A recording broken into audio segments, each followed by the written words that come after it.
Ladies and gentlemen, the President of the United States and the Prime Minister of Canada.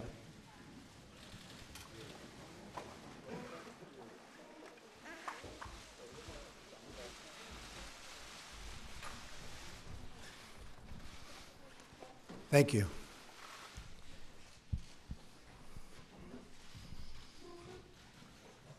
Prime Minister Trudeau, on behalf of all Americans, I thank you for being with us today. It is my honor to host such a great friend, neighbor, and ally at the White House, a very special place. This year, Canada celebrates the 150th year of Confederation. For Americans, this is one of the many milestones in our friendship, and we look forward, very much forward, I must say, to many more to come. Our two nations share much more than a border. We share the same values, we share the love, and a truly great love of freedom, and we share a collective defense. American and Canadian troops have gone to battle together, fought wars together, and forged the special bonds that come when two nations have shed their blood together, which we have.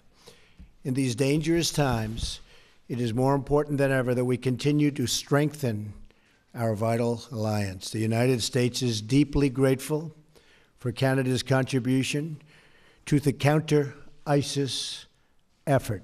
Thank you. And we continue to work in common and in common cause against terrorism and work in common cooperation toward reciprocal trade and shared growth. We understand that both of our countries are stronger when we join forces in matters of international commerce. Having more jobs and trade right here in North America is better for both the United States and is also much better for Canada. We should coordinate closely, and we will coordinate closely to protect jobs in our hemisphere and keep wealth on our continent and to keep everyone safe. Prime Minister, I pledge to work with you in pursuit of our many shared interests. This includes a stronger trading relationship between the United States and Canada. It includes safe, efficient, and responsible cross-border travel and migration. And it includes close partnership on domestic and international security. America is deeply fortunate to have a neighbor like Canada. We have before us the opportunity to build even more bridges, and bridges of cooperation, and bridges of commerce. Both of us are committed to bringing greater prosperity and opportunity to our people. We just had a very productive meeting with women business leaders from the United States and Canada, where we discussed how to secure everything that we know the full power of women can do better than anybody else. We know that. I just want to say, Mr. Prime Minister, that I'm focused and you're focused on the important role women play in our economies. We must work to address the barriers faced by women and women entrepreneurs, including access to capital, access to markets, and very importantly, access to networks. In our discussion today, we will focus on improving the ways our government and our governments together can benefit citizens of both the United States and Canada, and in so doing, advance the greater peace and stability of the world. Mr. Prime Minister, I look forward to working closely with you to build upon our very historic friendship. There are incredible possibilities for us to pursue Canada and the United States together. Again, thank you for joining us, and I know our discussions will be very, very productive for the future of both countries. Mr. Prime Minister. Thank you, Mr. President. Good afternoon, everyone. Thank you very much for joining us. I'd first like to start by extending my sincere thanks to President Trump for inviting me down to Washington. Any day I get to visit our southern neighbors is a good day in my books, particularly when it's so nice and warm compared to what it is back home. We are suffering under a significant winter storm that's hitting our Atlantic provinces particularly harsh, so I just want to send everyone back at home my thoughts as they shovel out and impress on everyone to stay safe. Le président et moi avons eu une première rencontre très productive aujourd'hui. Nous avons eu la chance d'apprendre à mieux se connaître et surtout de parler de la relation unique qu'entretiennent le Canada et les États-Unis. For generations, citizens on both sides of the 49th parallel have understood that the bond between our nations is a special one. No other neighbors in the entire world are as fundamentally linked as we are. We've fought in conflict zones together, negotiated environmental treaties together, including 1991's historic air quality agreement. And we've entered into groundbreaking economic partnerships that have created good jobs for both of our peoples. Canadians and Americans alike share a common history, as well as people-to-people ties that make us completely and totally integrated. Our workers are connected by trade, transportation, and cross-border commerce. Our communities rely on each other for security, stability, and economic prosperity. Our families have long lived together and worked together. We know that more often than not, our victories are shared. And just as we celebrate together, so too do we suffer loss and heartbreak together. Through it all, the foundational pillar on which our relationship is built is one of mutual respect. And that's a good thing, because as we know, relationships between neighbors are pretty complex, and we won't always agree on everything. But because of our deep, abiding respect for one another, we're able to successfully navigate those complexities and still remain the closest of allies and friends. Make no mistake, at the end of the day, Canada and the U.S.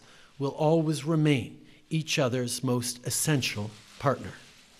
And today's conversations have served to reinforce how important that is for both Canadians and Americans. As we know, 35 U.S. states list Canada as their largest export market, and our economies benefit from the over $2 billion in two-way trade that takes place every single day. Millions of good middle-class jobs on both sides of the border depend on this crucial partnership.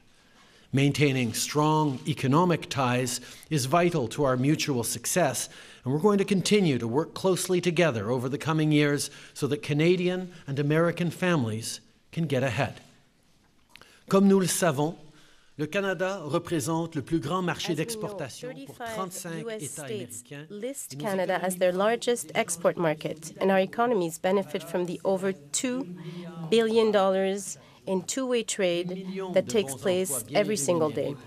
Millions of good middle-class jobs on both sides of the border depend on this crucial partnership. Maintaining strong economic ties is vital to our mutual success, and we're going to continue to work closely together over the coming years so that Canadian and American families can get ahead. I'd like to highlight just a few of the specifics that President Trump and I discussed today. At the end of the day, the President and I share a common goal. We both want to make sure that hard-working folks can go to work at a good job, put food on the table for their families, and save up to take a vacation every once in a while. That's what we're trying to do here. Today, we reiterated that our nations are committed to collaborating on energy infrastructure projects that will create jobs while respecting the environment. And as we know, investing in infrastructure is a great way to create the kind of economic growth that our countries so desperately need.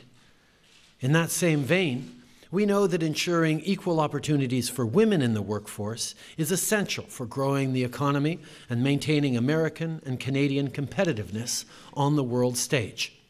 As such, the President and I have agreed to the creation of the Canada-U.S. Council for Advancement of Women Entrepreneurs and Business Leaders. This initiative is more than just about dollars and cents. This is about ensuring that women have access to the same opportunities as men and prioritizing the support and empowerment of women who are senior business leaders and entrepreneurs. In doing so, we'll grow the Canadian and American economies and help our businesses prosper. Et finalement, le président Trump et moi avons convenu de travailler ensemble pour freiner le trafic d'opioïdes qui traverse notre frontière. L'augmentation de l'usage illégal d'opioïdes dans notre société n'est rien de moins qu'une tragédie.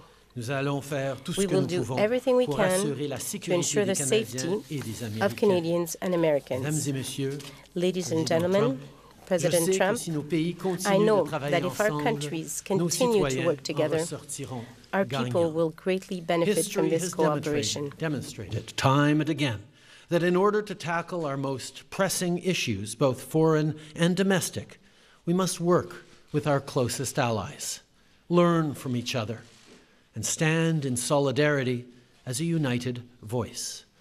With a level of economic and social integration that is unmatched on the world stage, Canada and the United States will forever be a model example of how to be good neighbors. Winston Churchill once said, "That long Canadian frontier from the Atlantic to the Pacific Oceans, guarded only by neighborly respect and honorable obligations, is an example to every country and a pattern for the future of the world." That, my friends, is the very essence of the Canada-U.S. relationship. I look forward to working with President Trump over the coming years to nurture and build upon this historic partnership. Once again, it's a tremendous pleasure to be here in Washington. Merci beaucoup. Thank you very much. Okay, we'll take a couple of questions. Scott Thurman. Scott. Thank you, Mr. President. Thank you. You just spoke about the desire to build bridges, although there are some notable and philosophical differences between yourself and Prime Minister Trudeau. I'm curious, as you move forward on issues from trade to terrorism, how do you see this relationship playing out, and are there any specific areas with which, during your conversations today, you each decided to perhaps alter or amend your stances already on those sensitive issues like terrorism and immigration? And Prime Minister Trudeau, while only in its infancy so far, how do you see this relationship compared to that under the Obama administration? Well, we just began discussions. We are going to have a great relationship with Canada, maybe as good or better, hopefully, than ever before. We have some wonderful ideas on immigration. We have some, I think, very strong, very tough ideas on the tremendous problem that we have with terrorism. And I think when we put them all together, which will be very, very quickly, we have a group of very talented people, we will see some very, very obvious results. We're also doing some cross-border things that will make it a lot easier for trade and a lot better and a lot faster for trade. We have, through technology, we have some really great ideas, and they'll be implemented fairly quickly. One of the things we spoke about was the fact that security and immigration need to work very well together, and certainly Canada has emphasized security as we look towards improving our immigration system and remaining true to the values that we have. And we had a very strong and fruitful discussion on exactly that. There's plenty that we can draw on each other from in terms of how we move forward with a very similar goal, which is to create free, open societies that keep our citizens safe. And that's certainly something that we're very much in agreement on. Tana McCharles. Mr. President, Mr. Prime Minister, and Mr. Prime Minister, could you answer in English and French for us, please? A little bit of a follow-on on my American colleague's question. President Trump, you seem to suggest that Syrian refugees are a Trojan horse for potential terrorism, while the Prime Minister hugs refugees and welcomes them with open arms. So I'd like to know, are you confident the northern border is secure?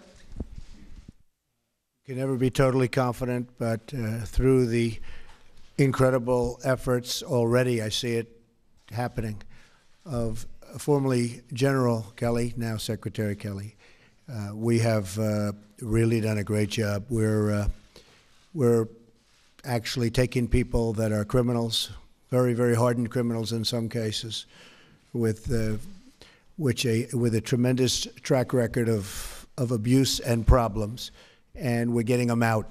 And that's what I said I would do. I'm just doing what I said I would do when we won by a very, very large electoral college vote. And I knew that was going to happen. I knew this is what people were wanting. And that wasn't the only reason. That wasn't my only thing that we did so well on, but that was something that was very important. And I said we will get the criminals out, the drug lords, the gang members. We're getting them out. General Kelly, who's sitting right here, is doing a fantastic job. And I said at the beginning, we are going to get the bad ones, the really bad ones. We're getting them out, and that's exactly what we're doing.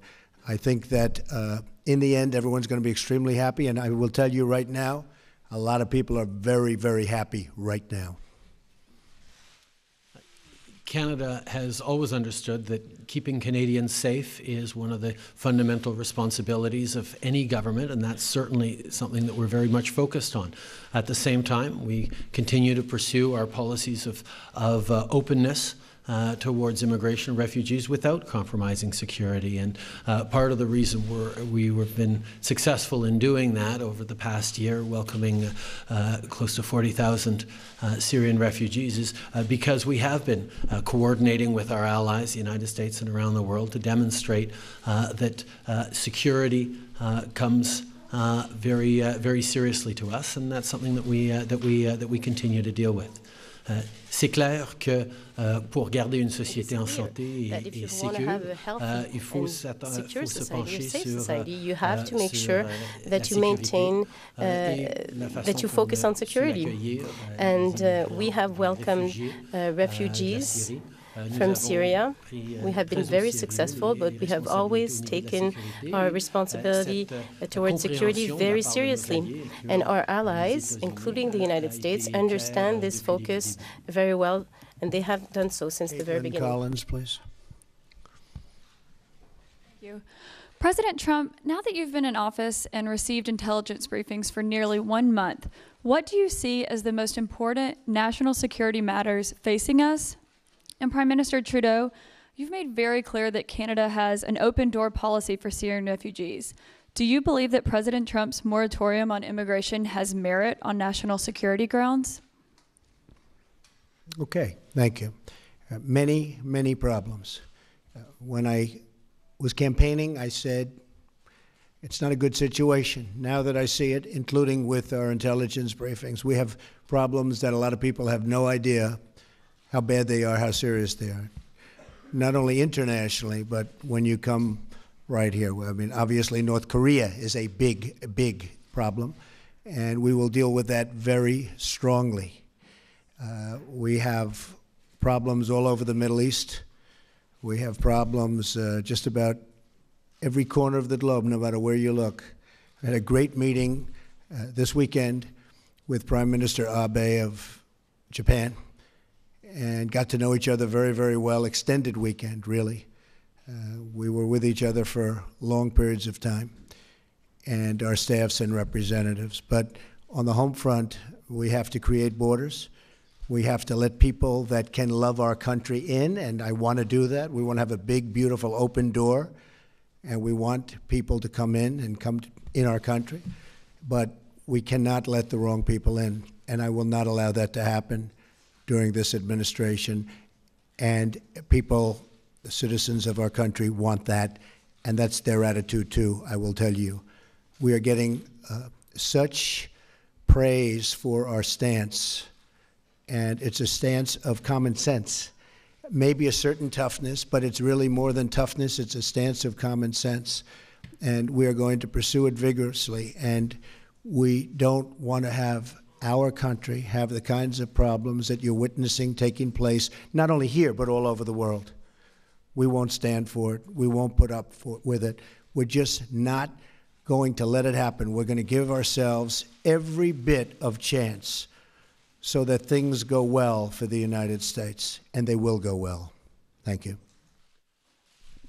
Canada and the United States have been neighbors a long time, and Canadians and Americans have stood together, worked together at home and around the world.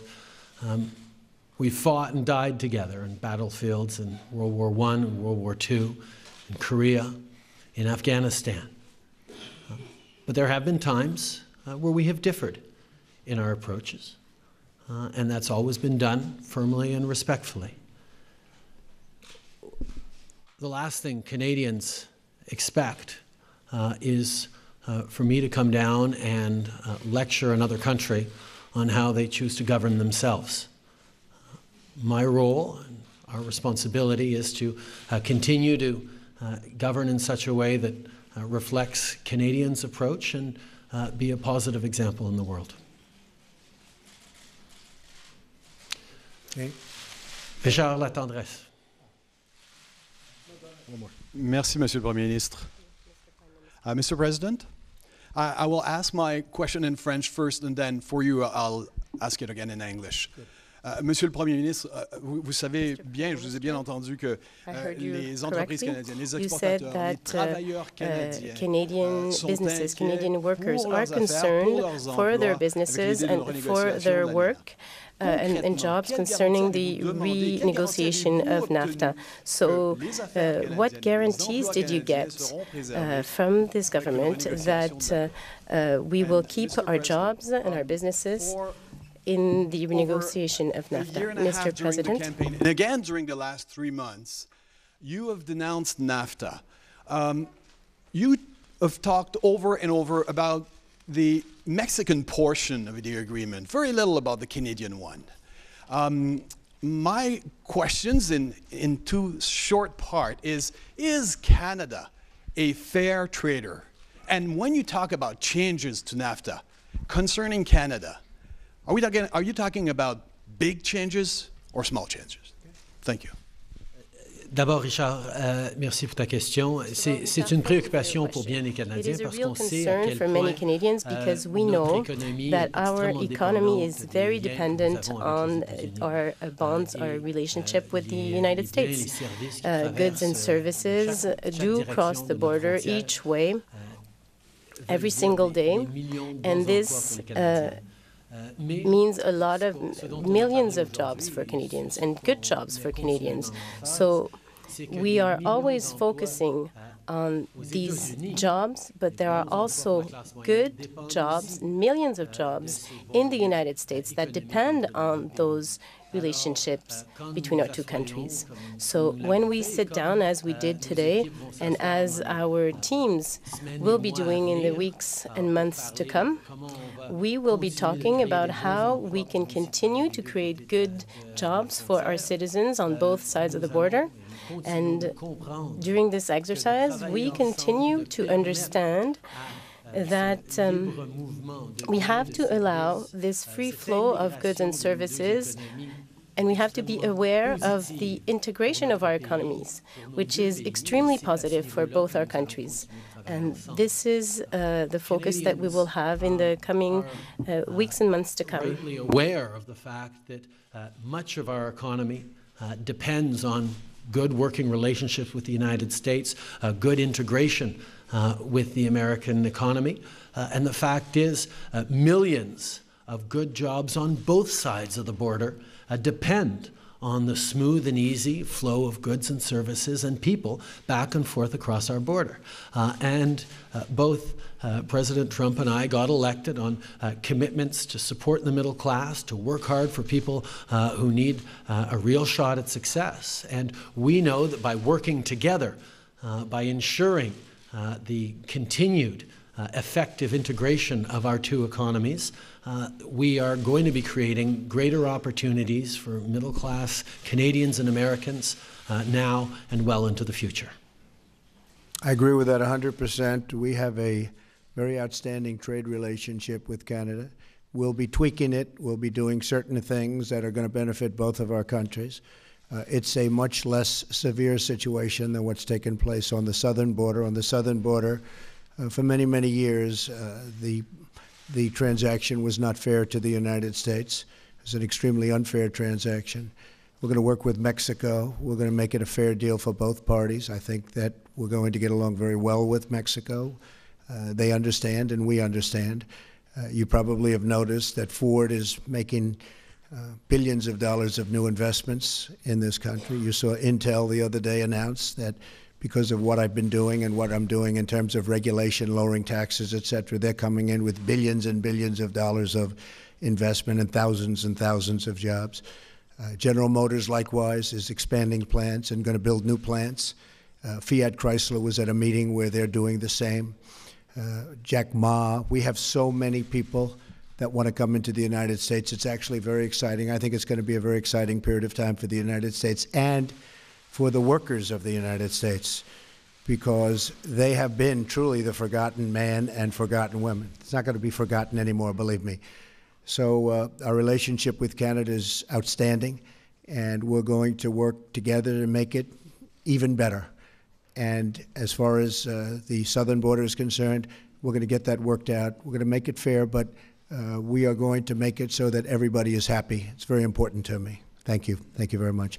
Thank you, ladies and gentlemen. Thank you very much.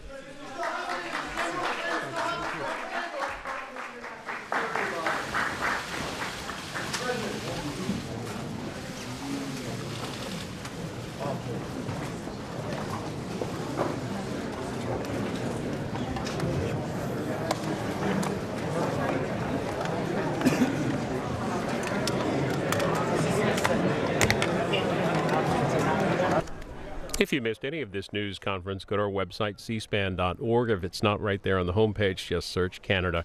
President Trump will welcome Israeli Prime Minister Benjamin Netanyahu to the White House on Wednesday, and we expect additional coverage on Wednesday as well. A full week on Capitol Hill for the House and the Senate. The House coming back this afternoon at 4:30 Eastern, taking up 4 veterans-related bills. Members will spend most of this week voting on legislation to overturn 5 Obama administration regulations